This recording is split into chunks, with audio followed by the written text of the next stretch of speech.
केंद्रानं जर 7,000 रुपये भाव जाहीर केले असेल तर 3,000चा तसाच लॉस आहे. हे 15% नफासुद्धा भेटलेला नाही. पण अशामध्ये तुम्ही अनेक योजना आणून काय साध्य करणार आहे? काँग्रेसने तेच केलं आणि युती जर तेच करत असेल तर आम्ही त्याच्यासाठी एक अजेंडा देणार आहोत. त्यांना आमचं मागणीपत्र 16 मुद्द्याचं देणार आहोत. त्या 16 मुद्द्यानं त्यांनी होकार दिला.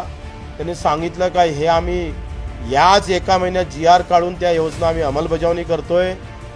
तर पेरणी ते कापणीपर्यंत सगळे कामं MREG, जसं ऊसाला लागणारा मजूर असेल, द्राक्षाला लागणार असेल, कांद्याला लागणारा मजूर, तुम्हाला भाव देता येत नसेल तर मजुरीचा पैसा आम्हाला द्या.